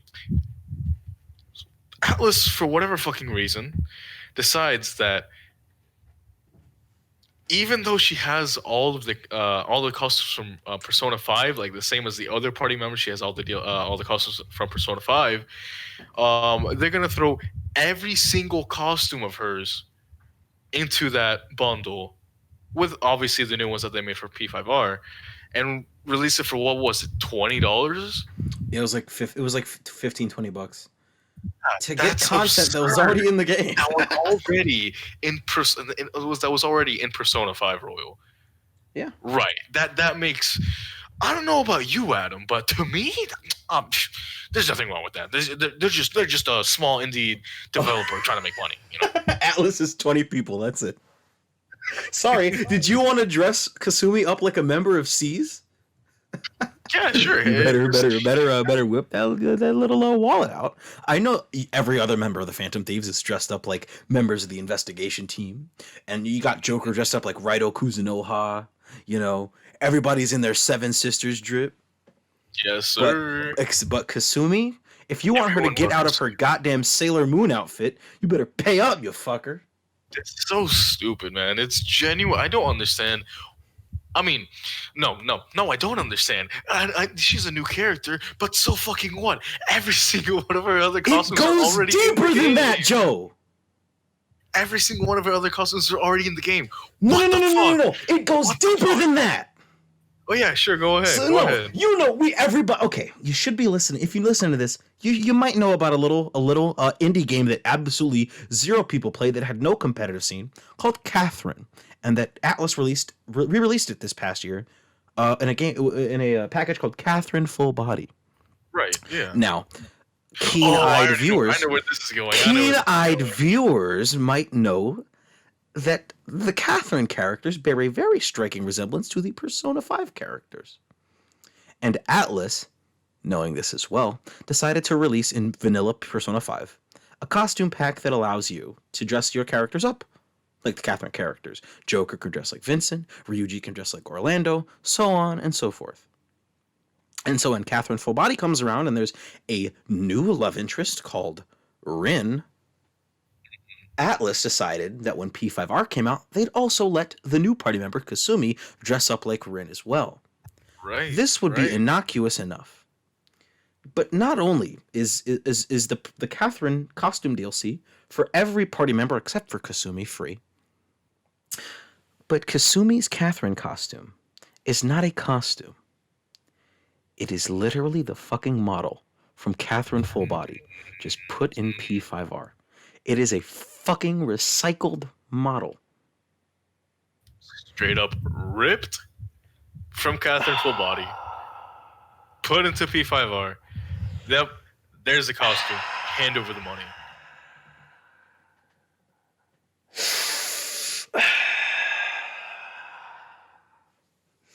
What the fuck, Atlas? Just sit back and observe. Watch the money roll in. This is a foolproof plan. And Atlas, sometimes they have great DLCs.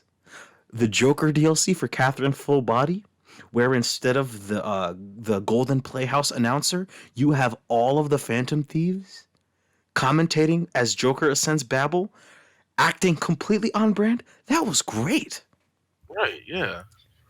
Atlas letting Sakurai put Joker in Persona 5 and having all of the Phantom Thieves in the background with their own voice lines cheering Joker on. Great. Persona 5 Strikers. Great. But pay us $15 for a fucking model swap. Now, you want to know an example of a model swap done right? I'll direct you back to Yakuza. Now, Ryu Go ahead. Gogotoku Studio made this game. You know, Yakuza in Japan is known as Ryu Gogotoku, like a dragon. That's what it's called. Mhm. And so, a couple years back, RGG Studio made this game called Hakuto Gogotoku, like a North Star.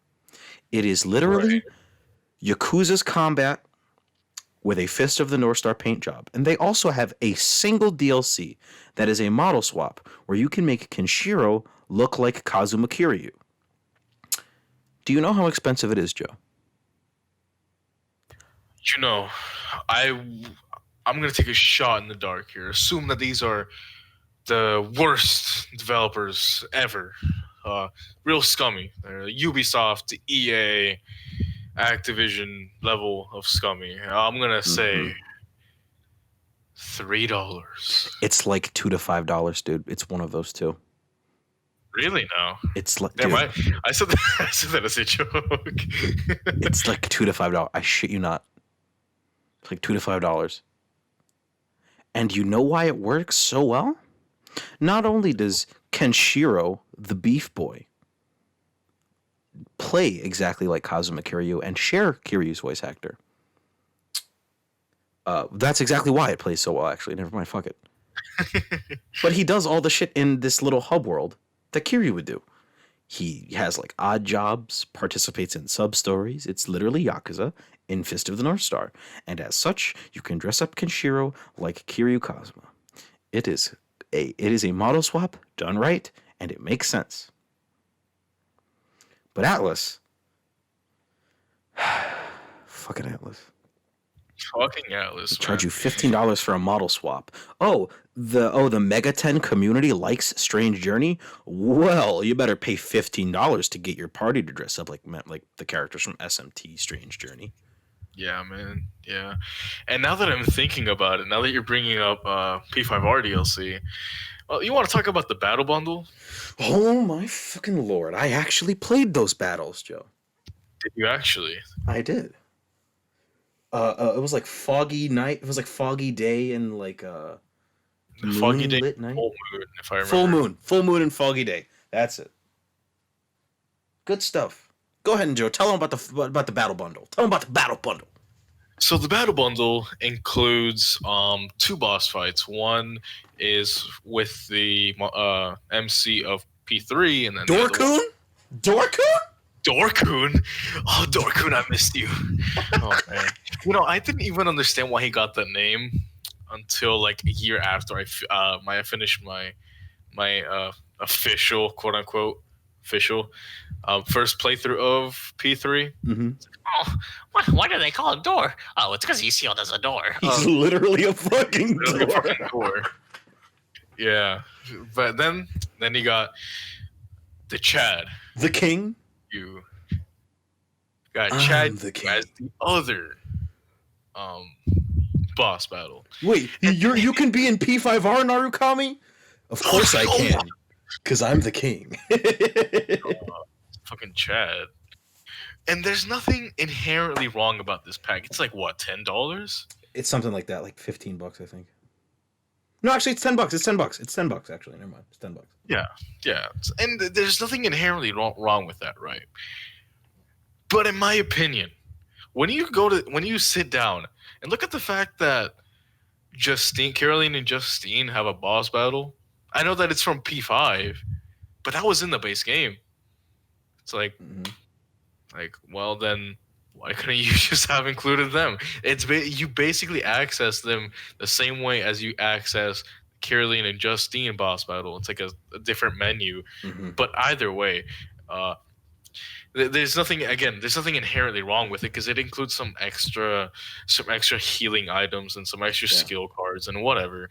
But I don't know. It's like with the whole thing that we've been talking about, Atlas's DLC, shitty DLC practices. It's just why is it there to be? Dude, I bust a nut whenever Joker does the Myriad Truths line, because that was like my favorite moment from P4, and to see that they actually brought back Johnny Young Bosch and Yuri Lowenthal to do the voices for Narukami and Dorkun. It's good stuff. Yeah, But for like, sure. for like a good total of like what, like 10 minutes of my time for each boss fight. Really? Yeah. Yeah. Yeah. That too. That too. I haven't purchased the pack myself, so I don't know. But I've obviously watched it on YouTube or whatever. And I mean, again, to each their own. And but I mean, it's our podcast. We talk whatever the fuck about Yeah. whatever the fuck we want to. This whole DLC, it's kind of dumb, kind Throw of it shitty. out. Just fucking throw it out. It's The fucking- only thing that's been good to come from that is the mods where people mod in Narukami instead of Joker as the playable character. yeah, It's good stuff. It's really cool seeing because Atlas redid all of Narukami's animations. He crushes the card. He has his big old katana. You know, it's really cool seeing all of these old school animations and seeing fucking Dorkun shoot himself with the evoker gun. Oh my god, It's so Oh my cool. It's so cool. Yeah. You know, but it's like, And the new cutouts that they made for each character too. yeah, the new cut-ins. Oh my god, dude, it's awesome. It's sick, and it's like, and it really makes you ask, like what the fuck, Atlas? You know, like I've been known to question Atlas many a time. Like Persona 4 Arena Ultimax, there's no like season pass. You have to buy Right. all the DLCs one after Like, the other. separately. It's like there's no like that game cost me $20. I'd gladly pay like another 20 to get all the music DLCs and all of the DLC characters. There's only fucking 3. Marie and Margaret. Mommy Margaret, please step on me. And Adachi. And it's like seeing Adachi's whole side story, seeing him interact with Narukami, it's great. Like you've played P4, you played P4G, you already know how Adachi's story ends. And like when you get to P4 Arena Ultimax and you have Adachi and Yu Narukami, and even Blaze Blue Cross Tag Battle has this. When Adachi and Narukami talk, it's like Narukami actually cares for this guy, and I love seeing them interact, He's like, I still Right. believe in our bond type shit. It's great. Even but it's though, like well, redacted, right? But redacted? I mean, yeah. Well, let's not try to spoil anything. yeah, in case the listeners haven't heard it. Yeah. Yeah, I mean, like it's really good stuff, but like really, dude, $10 for what? This? Like if it doesn't really add anything useful into the game, because you could just get all the Persona 5 DLC for free, and that has all the overpowered DLC personas. Izanagi no Okami Pikaro, looking right at you. Shit will carry you through the Yaldabaoth and Adam Cadmon fights. Just carry you. Like Myriad Truths will literally piggyback you through all of Adam Cadmon on its own. It will carry you through like 60% of the game, straight up. And P5R is like my favorite Persona combat, It doesn't have my favorite attack in the series, which is, if you know me, Burning Petals. The ultimate waifu doing the coolest attack. God, I'm a Yukiko simp, okay? I'll admit it now. Persona has some god tier waifus. But Yukiko, she hits different. People will say, but her laugh is annoying. But she's so bland. What about Chie? What about Naruto? And I'll be like, what about them? I mean, all right, but They're great. There's like, you remember that fucking stupid ass poll that came out where like Naruto won? There was like the whole social media thing about it. Yeah. When I first saw that, I was remember like, okay, I really don't get it, but okay. Then I played Persona 4 Golden twice, and I decided I really do understand why they put Naruto as number 1. Naruto's great. Honest, man. Shit. And I'm not trying to slander you here or anything, but didn't you also say that your favorite Persona 5 girl is on? Kind of see the resemblance there, but I'm not Yeah, saying but listen, the greatest Persona girl period will always be Kanji, bar none. I'm not gonna hear anything else about that. I fucking love Kanji. I know Chie is objectively stronger in terms of like who you're gonna put in your party, but I was like, fuck you, Chie, get out of here. Put Kanji in the party. My party for like the last like 2 dungeons was Narukami, Kanji, Naoto, and Yukiko. Because I loved Kanji so much. I feel like he definitely was the strongest character in P4. Like the best character to like his character arc and his progression was definitely the strongest in P4. Yeah. Easy. No competition. He's no fucking Risei. Right. Let's not get into Risei. that. I hated Risei. I'm saying this very calmly. You hated Risei? Oh, come on, senpai. You wanna fuck me, senpai? Okay. I'm not saying that you're wrong or anything. It gets on my nerves. I love Laura Bailey. She's done some great voices. And she's a great actress. But holy fuck, did I get tired of Risei hitting on you every 5 seconds. It's like, I am talking to Yukiko right now, who I've been in a romance with for the past 6 months. Will you shut up, Risei? What does Risei do? Oh, senpai. Would you like to be alone with me in the dark with the lights off and our clothes off, senpai? It's like, shut up! I'm trying to ski with my girlfriend, Risei. Leave me alone. Yo. Oh my god, fucking! Oh, don't even get me started. Yeah, I did say that Ann was my favorite girl from P5. I think P5 has some of the better written romance characters in the series. I do like a lot of the girls in P5 because when I initially played Persona 5 Vanilla, I actually wanted to date Ann and Makoto at the same time, like some real Betty and Veronica type shit. And I ain't talking Riverdale. I'm talking dollar store Archie comics, Betty and Veronica type shit. When I first met Futaba, I was like, I'm gonna romance her. Then I got into her social link, and I was like, she's too much like a sister. I can't do that. That's weird. That's fair. Also, Futaba kind of got annoying with the whole leet speak thing. Like, I liked her character arc. I liked her palace a lot. Her palace is one of my favorite. Her palace is one of my favorites in P5 Vanilla and Royal. I love it. The days when Mother was here, banger, certified slapper. Minds think alike. What can I say? Certified slapper. But like, holy shit, did it kind of grate me. You know, we've all made those Mishima simp jokes. You know, I very vividly remember getting to that part in Futaba's social link where you talk with Mishima and just being like, this nigga really got rejected by Futaba? Are you serious? Down bad can you be? He was down terrible, down atrocious. Get rejected by a girl that doesn't even leave her fucking house, man. It's like getting rejected by the girls in the Discord VC. Bro, what are you doing? Oh man, down atrocious, down pathetic. But Persona, like, I have a hard time deciding whether or not I like Sojiro or Dojima more. Coffee dad or absentee father, you know. Okay, he goes deeper than that. You know that. No, don't get me started, bro. Don't get me started. I maxed out Dojima's social link. Yeah, he goes way deeper than that. He actually became one of my favorite characters, not just because he's voiced by Unsho Ishizuka, not just because of that.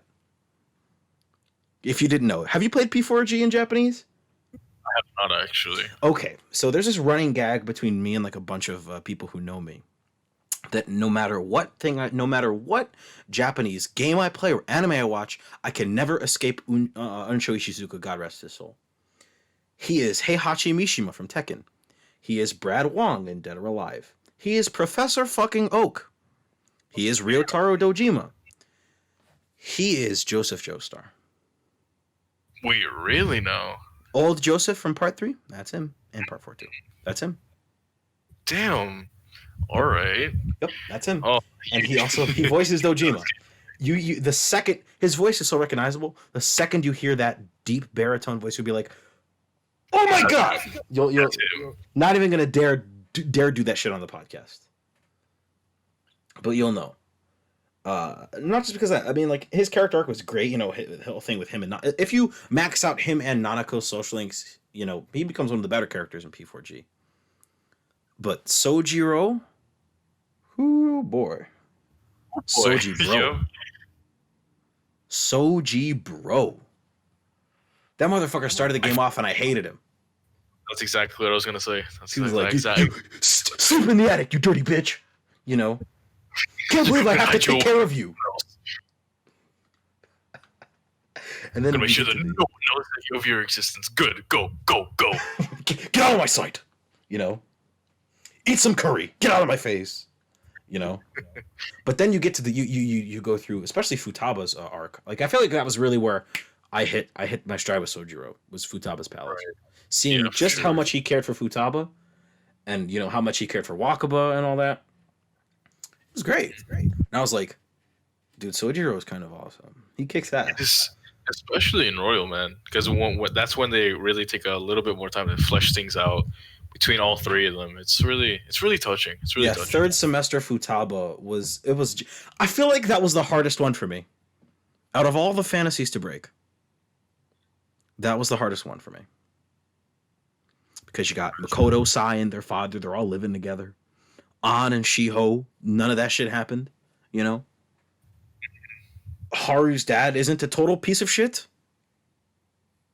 But then you got like Wakaba, Futaba, and Sojiro, and I was like, oh boy. Not to mention the sexiest character in P5R, which is Human Morgana. Oh my. Okay. Wait, hang on. Let's take a second to talk about Human Morgana. What are you gonna say about the best boy?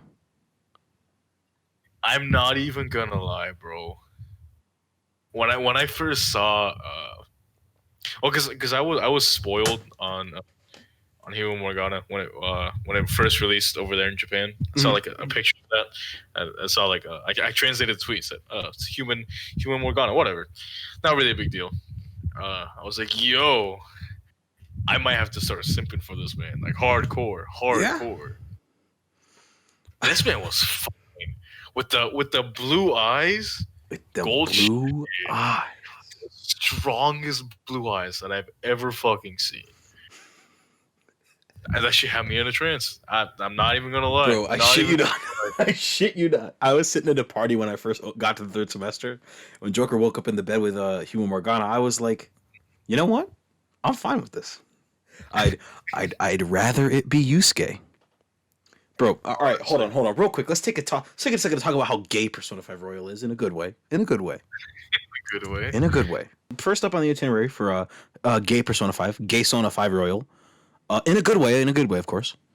Goro Akechi. We casually talked about this when I first got there, but like that Akechi's social link, pure dojin bait. Gay as fuck. When that nigga put on Joker's glasses, I was like, y'all gonna fuck? Y'all gonna fuck? All right, when's the Fade to Black saying that Joker and Akechi spent a lot of time together? I legitimately held off on romancing on just so I could max out Akechi's social link and see if I could romance him. Oh man! So I was like, I can do it, I'm gonna do it. If I can do it, I'm gonna do it. But no, so disappointed. Strictly platonic. Two bros sitting in the bathhouse 5 feet apart because they're not gay. Sitting in the Sento. And actually, the end of the social link was actually one of my favorite parts about the entire social link. Are you talking about the rank 8 or with the battle, or are you talking about like the full end of 13? Yeah. Okay. Yeah. That was great. Nigga straight up said, "I hate you." I was like, "Oh, fuck me, please." Oh, pause. You know what I mean? Yeah, I get you. That shit was great. No, but yeah, 100%. Where the entire battle is just like, I hate you. I have to prove to myself that I'm better than you in every single way. I hate you so much. That entire thing was just, man. Half expected him to call Joker Kakarot. I'm gonna be honest. Damn it, Kakarot. Dude, that shit was great. Like, and then in the third semester, especially, you know, I think we've all seen the clip of a streamer Crystal crying her fucking eyes out. And if you haven't, that's a solid like 20-minute best of Persona 5 Royal stream, Persona 5 video that she did.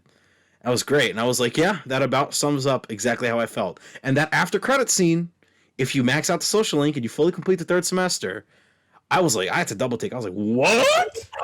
I know.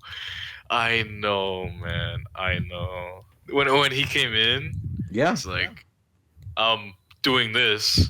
Obviously trying to avoid spoilers, but I'm doing this. It's like, he actually cares. Yep. Yep. That shit was god tier. Actually, was he required social link for the third semester? I don't believe so. I believe it was just for that after credit scene. Because I know to get the third semester, you have to max out Kasumi and Dr. Maruki. I jokingly called him Dr. Tofu because he like I don't know if the fucking if Atlas was watching or reading Ranma one half or something when they came up with Persona 5 Royal, but like y'all are telling me that a brown-haired doctor with glasses is out here paying special attention to a girl named Kasumi, who's real nice and innocent, and I'm not gonna compare it to Ranma one half. I'm sorry, but I think just to access third semester, you need Maruki and Kasumi, and then for the cutscene, you get Akechi and Joker. All right. Oh yeah, yeah. Because at that moment is when it hits max, right? Which moment? Because you get to rank 8 and then rank 9 and 10 are automatic. Oh, okay. No, it's just been a minute, so I don't really remember. Yeah, this is I finished this shit. I first played P5R in April, and then I like dropped it midway through because I was like, okay, I've already been through most of this shit, and then I picked it up again in like August, and I finished it, and I was like, okay, it's good stuff, and I'm playing through it again for the second time right now. Good shit. Yeah, so I love P5. It's one of my it's like my second favorite Persona game. I have to go back and play through Innocent Sin and Eternal Punishment, and then Megami and Minroku Persona. But I'm gonna get a PSP emulator for that. All right, yeah. I'm gonna mod in the original music for Persona 1 because they changed it. Right. Yeah. And then Persona 2 I heard was pretty good, so I don't have to mod that or anything. So Persona 2 is definitely good when it comes to plot, battle, and everything. Like the characters are pretty good. Plot is definitely my most favorite out of any other Persona game. Mm-hmm. But the battle, man, the battles, the combat is it's not as bad as P1. Yeah. But man, Persona 1 is just straight up teenagers using guns. Like I've gone into a little bit of Megami Tensei, as I mentioned already. I fucking watched the OVA for Digital Devil Story Megami Tensei, and it was bad, but I really liked it because it was really bad. That shit was fucking weird, and I loved it. Fucking, I mean, and then obviously, Persona, and I've played the original version of Strange Journey. I have to play the Redux version for the DS. right? Atlas, y'all could just go put that shit on the Switch. Same thing with goddamn fucking SMT4. Damn, bro, y'all would have the whole squad smirking. That would be too logical, and it seems like they would make too much money off that. So nah, sorry, man. Sorry to ruin dreams like that, but yeah, I'm sorry, man. It's not happening. Yeah, unfortunate. A logical decision that makes money? Nah. But I've got my 3DS XL. I got that shit, so I'm good. Damn. Is there anything else you want to talk about, Joe, before we wrap up and get out of here? Any other topics you want to bring forth that we could have a nice little discussion about? Or are you going to go ahead and give your closing word? Just anything in particular that you feel like discussing before we go? Because honestly, I don't really have anything in my mind at the moment. Other than wrapping back over, because I never really finished what I was talking about for P5R. Yusuke is great.